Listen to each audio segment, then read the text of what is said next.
يعني انت شايف المجموعه، يعني ماركتنج. الراجل ده انت عارف ان رضا بجد والله بدون يعني رضا اخونا، انت عارف ان رضا بيتكلم مثلا حوالي 6 لغات.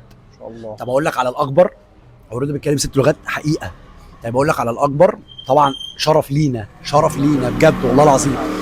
انت عارف ان رضا في الحاجات اللي هي بتاعت يعني القرايه والكتابه، هو مش بتاعته خالص.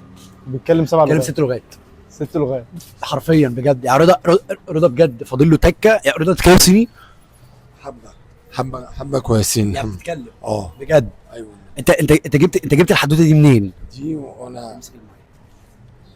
وانا كنت في شرم الشيخ، كنت اللهم صل على سيدنا النبي. انت دي شرم الشيخ دي كان عندك كام سنه اصلا؟ كان عندي حوالي 18 سنه. 18 سنه ما كنتش بتكلم اي لغه ولا اي لغه. ايه بقى انت عندك كام سنه دلوقتي؟ انا عندي 42 سنه.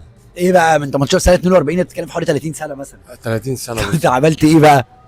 اتعلمت ازاي؟ اتعلمت روسي وانجليزي وايطالي والماني واسباني.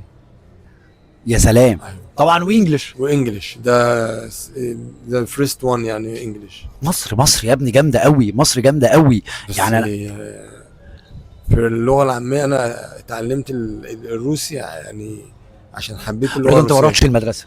لا رحت، كنت من سنه اولى. بس انت عارف ان دي قوه، دي حاجه أيوة. حلوه مش أيوة. وحشه. تمام. يعني هو غلط ان انت تروح المدرسه، بس هو ان انت حاولت تشتغل على نفسك ايوه جامد. ده ايوه والله العظيم جامد. أيوة. انا اديتك مثلا رضا، خلاص. انت عارف ليه بقول لك الكلام ده؟ عشان انت الماركتنج عندك. يعني انا شايف شاب مثلا، احمد انت كام سنه؟ 23 سنه. طب انا عايز اسالك سؤال، 23 سنه ده يعني انت لسه اصلا متخرج من الجامعه مثلا من سنه. وانا لسه ما اتخرجتش من الجامعه. اقسم بالله. والله. طيب انت يعني ماركتنج وبقوه، وشايف ما شاء الله. لا بجد انا شايف ان انت عامل حاجات جامده قوي. رحت المعرض بتاع الاسنان، رحت معرض المجوهرات يعني انت فاضل لك تكه وتمشي على الريد كاربت.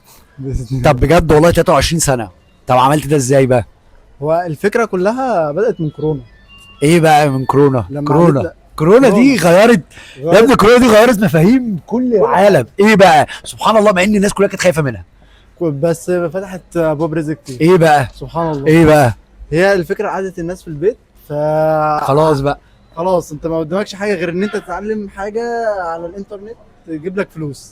انت كنت في الجامعه ولسه في الجامعه. كنت في اولى كليه. يا نهار اسود. وبعدين مصري يا ابني، مصري. يا باشا فتحت النت. طب نتعلم ايه قدام الماركتنج؟ انا ما اعرفش اصلا يعني ايه السوشيال ميديا ماركتنج مالكش دعوه عموما اصلا ما اعرفش عنها كبيره قوي. الفيسبوك والحاجات اللي احنا بنتفرج عليها دي جدع شير وكده كده وبتاع بوست عجبني فبقى طب نشتغل في الكلام ده ازاي؟ قعدت ادور واسال لحد ما خدت كورسات على الانترنت وبدات في الموضوع. يا ابن الايه. بس بجد يعني كورونا الحمد لله. يعني انا عايز السؤال، عملت مشاريع كتير قوي. انت عارف ان انت اجمعت بين الكورونا والانترنت. يعني انا عايز اقول لك على حاجه. الكورونا دي حاجه كده، يعني انا عايز اقول لك انها دمرت اقتصاد العالم. حصل. فرب ضرت، اسمها رب ضرت النافعه. حصل. عارف اللي هو الكورونا دي شقلبت الدنيا. انا بشوف ناس يعني يمكن ربنا كرمها بسبب الكورونا. طيب ده واحد. اتنين، انت تعرف الناس كتير قوي شايفه ان السوشيال ميديا دي من الحاجات السيئه، وانها لازم تتقفل، وانها مش. بص انت مدرك بقى ان في ناس بقى عاقله قوي استفادت من السوشيال ميديا. ايوه هو كل واحد واخدها على حسب نظرته. برافو. زي الشانل بتاعت التلفزيون. اكيد طبعا. يعني انت ممكن تشوف قناه حلوه وقناه بتجيب احساسك ايه لما بيتقال احنا هنقفل السوشيال ميديا؟ يا نهار ابيض. كل حاجه عايز اللي ضلمت. ضلمت. انتوا بتقولوا ايه يا جدعان بقى؟ يعني ضيعت كل حاجه. طب انا اقول لك على حاجه كمان. خالد ده بجد والله العظيم. انا يعني انا من الناس اللي بحبها قوي. بص هو بكاش، بس هو دمه شربات يعني. انت كام سنه خالد؟ 20. ارفع المايك شويه. انت كام سنه؟ 20 سنه. 20 سنه. 20 بتشتغل بالك قد ايه؟ كده بقالي 7 سنين. انت عندك 20 سنه دلوقتي، كده عندي 20 سنه دلوقتي. وبقالك 7 سنين بتشتغل. 7 سنين. تنزل كل يوم من البيت تروح الشغل. كل يوم من الساعه 10 الصبح ل 12 بالليل في الشغل. بتصرف على نفسك اكيد يا ابن الايه.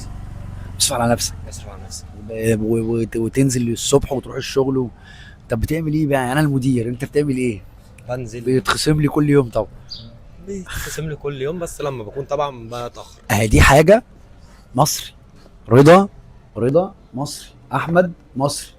مش عايز اقول لك وليد ولا حاجه لان انا اقل واحد، ماشي يا استاذ وليد، برضه بدات ازاي؟ ولا اي حاجه والله العظيم ولا اي حاجه. عارف هي الفكره كلها ان المهنه دي عباره مش حاجه صعبه، بس انت عايز تودي المهنه دي لحته ان انت هو ليه احنا دايما بنجيب الجولري من بره؟ يعني ليه انا لما بشوف خاتم او بشوف حلق او كان عندي فضول. الكورونا برضه عملت معاك ايه؟ بقول لك ايه، يعني انا عايز اقول لك هنا ما كنتش بعمل اي حاجه الا بيبقى ورقه وقلم.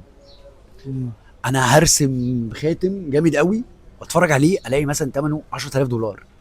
انا ازاي اعمله ب $1000؟